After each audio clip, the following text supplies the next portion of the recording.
Okay, hello everyone. Hi, it's 10 o'clock. And hi, welcome to this mini IG seminar. So we have a lot of things to get through today. Hello, hi everyone. Okay, let me just say hi. Why do I keep doing that? Okay, so yeah. Hi Sheng Yam. Hi Anna Hannah. Hi Alisa. Hi I love Kate. Okay, hello. Okay, I shall not. Time is precious, right? And it is the eve of May Day holiday. Although it's not much difference around here, but let me know how your weekend's going, and what you intend to do tomorrow, and the weekend. Okay, so today is the first session of our increase your child's motivation, and as so and the promise here is that so we don't have to nag, to yell, and to lose it to get the kids moving, right? Okay, so that's what we're gonna cover this whole 3 days. So there's 3 days. So I hope you will join me for all 3 days. Okay. Let me see how to navigate this thing. Okay, so some admin matters. Number one is there will be a Q&A session after after my whole presentation. I have quite a bit in store for you today, so you can post your questions in the comments, and I'll try to get to them at the end of it. Okay. And number two, I have a contest for you because I believe in rewarding my parents or my audience to motivate you guys to stay for the whole session, to learn something and to apply it as well, right? Because what's the point of sitting through all these all these talks or seminars or workshops, and we just have a lot of head knowledge, but we don't apply it, or we don't try it out to see whether it works or not. Okay, so it's easy. Okay, I promise it's easy, and this is extrinsic motivation, right? Because I'm trying to like bribe y'all to join this contest, to do the work. So it's easy. Take a screenshot, okay, of anything of me teaching or during the workshop, or maybe one of the notes or something, or and then share one takeaway that you have learned from one of these 3 nights or all 3 nights, and then that'll count as 3 entries. Okay, and then share it on your feed or stories, and then tag us at Elephant Box, and make sure that your post, if you can do it, like if your post can set it to like public so that I can see it. Does that even work? Okay, I'm not sure. Okay, but you get my gist, so that we can see it, and then we can acknowledge you and enter you into a contest. And what you may stand, you have a chance to win. Like, I will pick 2 winners. You will win book vouchers, as well as a 3-month Elephant Tribe membership, where we get to go deeper and journey with you in your parenting and teaching journey. Okay. Hello. Okay, so 10:03. Okay, I have a lot of material to cover, so let's get right ahead to tonight's topic.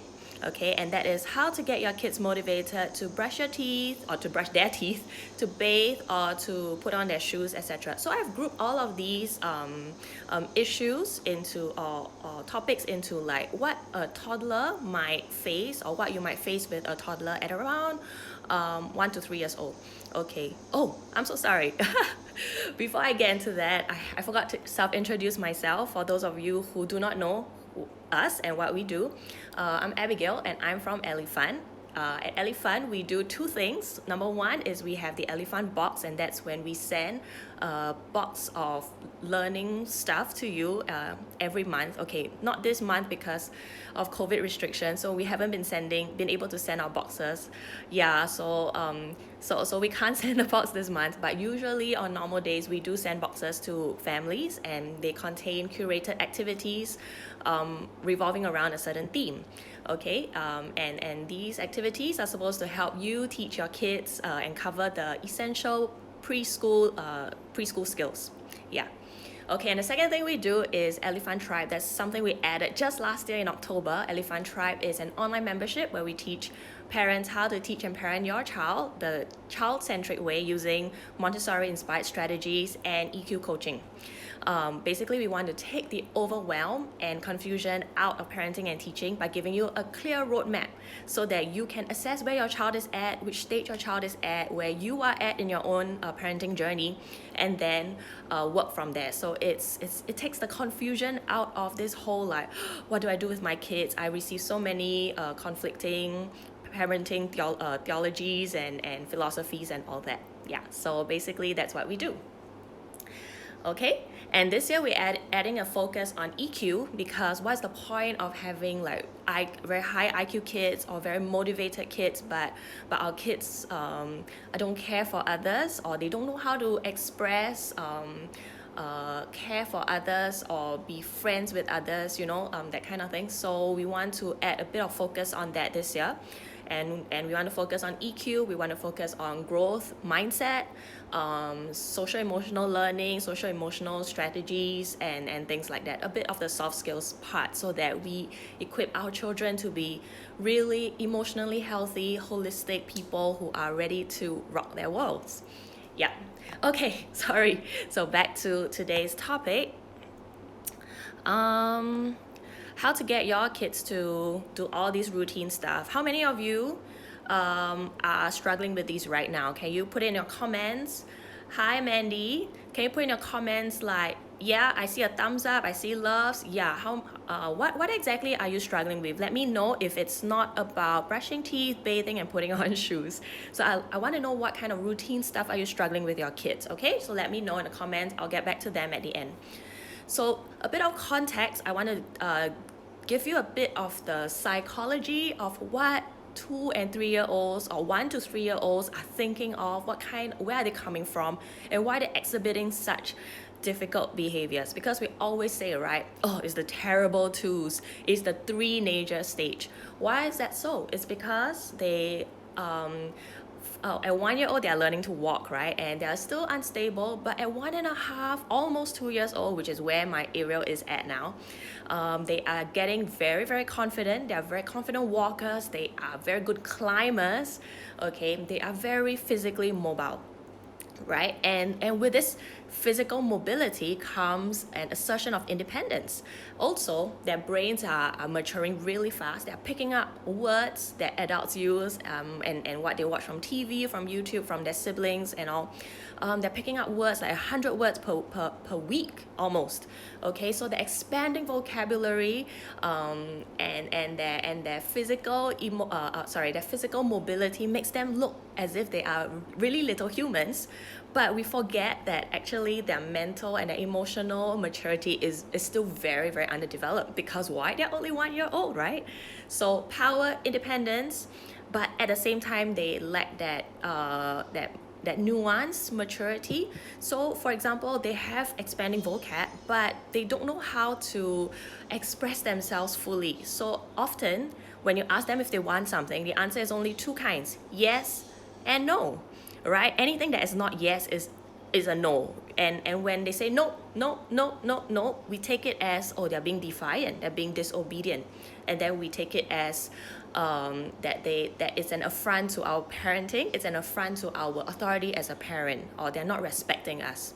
Okay, so we have to bear that in mind, that that's where our 2 and 3 year olds are. And so we have to kind of give them grace, that when they seem rude, they don't really mean to be rude most of the time. Okay, but I'll get into that at the later part about the power struggle part. Okay, and then from the Montessori perspective, they are in many sensitive periods. Sensitive periods are a period of time where the kids most kids will enter into these sensitive periods, and for a period of time they're so intensely obsessed with certain things, and then after a while, after they learn their stuff, or after a while they just get out of it, and then it's no longer an importance to them. Okay, so basically that's what sensitive periods are. And for kids 1 to 3, they are in many sensitive periods, but today I want to highlight 2 of them, which is sensitive period for order, which is an intense obsession with how things are placed in the environment. Like for example, if your kids are very antsy when you change the location of their shoes, or where you put their shoes, even if you place them very nicely and neatly, okay, they say, no, it must be this way and this way, I want it this way. Okay, or they are picking things like their cups and plates must be put a certain way, things like that, because they have this sense of order that comes, that they need to see in the environment, that it has to be a certain way, because That's just how they're used to it, okay? Another thing is that they are very, very sensitive to changes in the routine. So for example, if your after bath or after dinner routine is dinner, bathe, and then brush their teeth, storytelling, and then sleep, right? So let's say out of convenience, maybe you say, oh, today I'm very tired, can we not have the storytelling time? They get really upset because you've upset their routines, the routines that they are used to. Okay, so that's the sensitive period to order. Okay, second thing is their sensitive period to learning through the senses. And this means that they are very, very sensitive to stimuli in their touch, in the sense of touch, smell, sight, hearing, and taste. Okay, so you may see a lot of these kids, they are often always tasting stuff. Okay, they're always putting things into their mouths, or they're putting things into their ears. They're very, very messy. They love to play with their food, okay, things like that. Instead of eating, they're always playing with their food. Okay, they're squishing them, making a big mess, and then throwing stuff, right? And throwing things on the ground. Yeah, so this is all characteristic of 1 to 3 year olds. I think you know that, right? Yeah. Okay, so knowing these, what do we do then? Knowing these, right? So we want to work back towards motivation, right? Because that's our topic for today. How to motivate our kids to do all these things that we want them to do. So motivation has two components. One is the feeling, and the other is the action. So the feeling is that they want to do something, and it's so strong that it propels them into action, correct? So the best way to work towards to motivate someone is obviously to work with their feelings, so to encourage the action that you want them to do. Okay, so if they crave order, they crave independence, then we want to work with that, so that to help them, or to help us help them move towards these behaviors. Okay, so for example, for order, right? If they are sensitive to order, then what we should do is to try to have a consistent routine with them. So for example, I said dinner time would be dinner, bathe, brush their teeth, story time, and then bedtime, right? So as much as possible, we should stick to this routine. And if they and it's good to have like a visual chart. If your kids are not reading yet, no worries. You can always print out photos or what of the activity that they're doing. It will be great if you can like take pictures of them and yourself also, okay, in that picture doing the activity with them. Then you print it out, and then put it in like either a cardboard, or you can put it on a notice board or on the fridge, and then you have visual markers. So for example, you can use a magnet, or you can use a clothes peg. And then every time they finish an activity, let's say after dinner, you ask them to, oh, what's next? Go to the fridge and look. Oh, what's next? What do we have to do next? Oh, okay, let's go and bathe. Okay, oh, what's next? Then after you finish it, then move the marker down to the finished activity. Then you ask them what's next, and then you move the marker down. So this is helping them, teaching them how to, it's kind of like developing the executive functioning, how to look ahead what is coming up, and how to predict what is happening. So the more consistent you are, the better it will work for your child. Okay? Also, end with something enjoyable. So this is like a hack that we often use in my family. My kids, my son hated brushing his teeth, until we put in like, okay, so after we brush our teeth, if we have time before 8 o'clock, then we get to enjoy Uno, a game of Uno. Okay, so it's a game. He loves games. Okay, so it kind of like got him moving faster. Instead of like rolling around saying, I don't want to brush my teeth, he began to move faster and say, okay, after this I can look forward to Uno. So maybe you can end the routine with something that your kids really enjoy, either like story time with you, or something. You know your kids, so you know what will float their boat. Okay? Right, okay, second thing is very important. I would like all of us, in fact myself as well, I would like us to communicate clearly, politely, and firmly.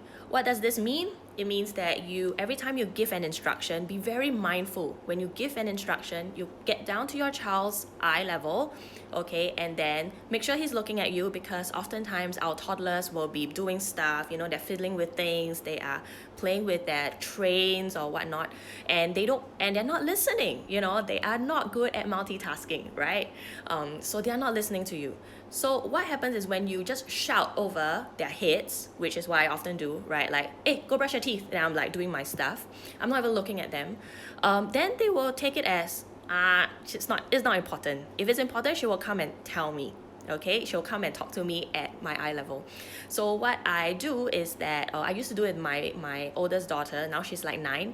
Okay, so I would also remind myself not to talk over their heads, but to be very deliberate, get down on at that level, and I'll say, Kyra, can you give me your listening ear? So I will ask her to do this.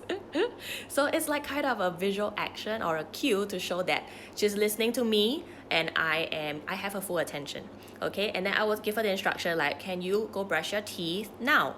And then she'll say, when your child's a bit older, you can, he may say like, okay, but can I finish this puzzle first, or can I 5 minutes time? Then I'll say, okay, 5 minutes, yeah, we'll have a 5 minutes. And then it'll be good if you can set a timer for your child, either on your handphone or what, a ringer.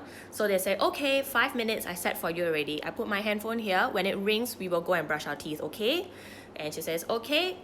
And then I'll go wash the dishes or do something for 5 minutes. The ringer will ring, and then we will get up and do the action pronto. Okay, don't wait, because if not, she will think that, okay, the ringer it's just a ringer, doesn't matter, mommy will come and get me later on, I can continue doing my stuff. Yeah, so the more consistent we are, the sooner your child will get the message. And as they get older, then you can do with all these visual cues or the ringers or whatever, and then you can tell them and they will comply. Okay, okay, if your kids are very much into learning through the senses, then let your child pick out a nice smelling toothpaste. Remember, the kids are very much into choice and independence. They really like these power things, they really like to choose, assert their power through choice. So give them the choice, bring them to the supermarket when COVID is over, and then let them choose the flavor of do you want blueberry, do you want strawberry? Both doesn't matter to you, right? But it matters to the child, so let him choose. Or if he likes sensory bubble bath, so give him that sensory bubble bath, and that may make the whole routine a bit easier and happier.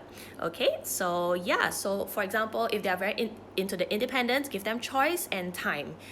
Yeah, so this is something that I think this coming month we can really work on, because we're all stuck at home, no HBL, right? So I hope most of us will have more time, and it's a bit more a flexible time. So what I mean by this is, if you can give your child the time to pick out his clothes because it takes so long, right?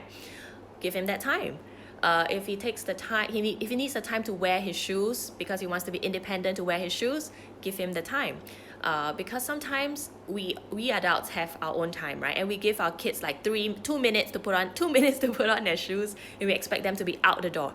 But they don't take 2 minutes. They are still honing their fine motor skills. They still cannot figure out where to paste the Velcro. They cannot put in their feet into their sneakers. So they need that time. So the more we don't hurry them, the more we give them the grace and time, then the sooner they can practice, the sooner they can master that skill, then they'll get faster next time. Also, another thing I find works is that if they don't want to like brush their teeth or eat, okay, or something like that, you can say, how you issue them an invitation. Like, why don't you join me at the table? Why don't you join me to brush my teeth? Come, let me put you on this high stool so that we can see the mirror together and we can brush our teeth together. So by doing that, we are giving them this sense that, oh, mommy, daddy treats me like an adult. I'm like mommy and daddy. I can stand on the big boy stool and look at the mirror and use the toothbrush and brush it to my teeth at the same time. So things like that. Okay? Okay, great. Okay, so this is where we get to the power struggle part, where how do we not engage in a power struggle every day? Okay, so number one, if your kids are already at the tantrumy stage, or if they're having a meltdown already, then number one, identify where is the tantrum coming from. So I've learned this from alpha parenting, and that is to always identify 4 things. HALT, okay, HALT, I hope you can remember this. Number H is, are they hungry?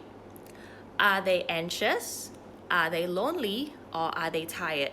if there are any of the four things, right, and they're in a meltdown stage, there's no point in teaching, no point in explaining your rationale, no point in reasoning with these kids. All you have to do is to just give them what they need, get them to do what you need them to do. It could be as bad as physically undressing them, dunking them into the bath, okay, and then dressing them. There may be hands flailing and all that, but the sooner you get it done, the sooner they can go to sleep or go and eat or something. Because at that point, their brains have already shut down. They have no reasoning capacity whatsoever. Okay, so all you're doing is just to just suck it up. Just suck it up and know that it's because they are hungry, anxious, lonely, or tired. It's not because they are deliberately being disobedient or being rebellious. Yeah, so I give you an example. Like every alternate Friday nights, we have cell group at my church, and we end at 10 plus 11.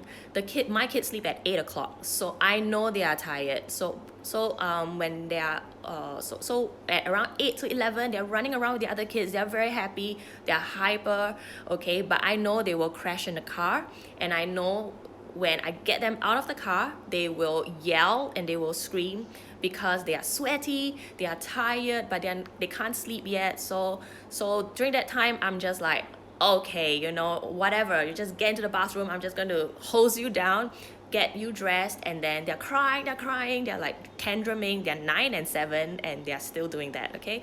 Because they're just tired. My daughter wakes up at 5, and I expect her to like be, and she only gets to sleep at 11, 12 sometimes. So it's my fault, right? So I shouldn't be scolding them because they are throwing a tantrum. It's rightful that they're throwing a tantrum because they are tired. So in those circumstances, just suck it up, hose them down, get them into bed, and then turn the lights off, and then breathe. It's not an affront to your parenting. It's not that you're a bad parent. It's just that you make certain choices, and your kids are just not there yet. Their bodies are not there yet. Okay? Now, second point, avoid the power struggle. How do we do that? You're the adult, right? Your child is the one doing that. Yes, I want to go and bathe. Then he says, no, go and bathe, no. So I want you to imagine, right? I am pushing you against you, and you are pushing back against me, okay? And we're pushing against each other. How do we stop this? One of us has to step aside. Will it be the child? No, it will be you, your parent, okay? So if you find that you're having this verbal argument with your child, just don't engage. If you're saying go and bathe, he says no, okay, fine. Then you just ask him, okay, when do you want to bathe? 5 minutes time? Okay, let's set a timer. Okay, there you go, do something else, then come back. Okay, I find that works better rather than you just keep saying, yes, go and bathe, now, no, now, no. Yeah, it's pointless, yeah. And what the kids will learn at the end of the day is only that yelling wins, or power wins, or if I'm a big adult and I yell, I get my way. So that's not the right message you want to send the kids. So let's just not engage when at that level. Just remember that they're kids, you're the adult, you can be the mature one. Okay? Number 3 is don't train your kids to act only when you get mad. Oh, so this relates to my previous slide. Remember the one I told you to don't talk over their heads, get down onto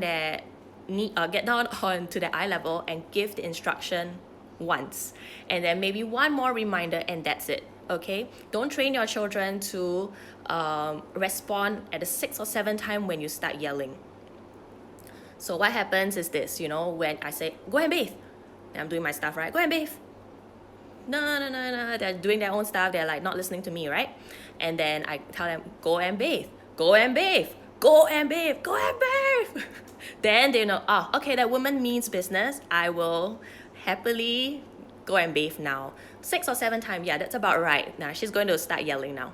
Okay, so your kids are very perceptive. Our kids are very perceptive. They know when and how to, when is our limit, and then when they will go right to the line and push our buttons, and then they will start moving. Okay, so we don't want to get to that point. We don't want to train our kids to make us mad, then they'll start moving. So give that instruction calmly, firmly at the eye level. Make sure they're listening to you. Then you can give them one more warning. The third time, don't talk anymore, don't say anything anymore. Just go to them, pick them up. Let's go and bathe now. Okay. So I think that works. All right. Okay. So my story, if I may tell you a bit, is that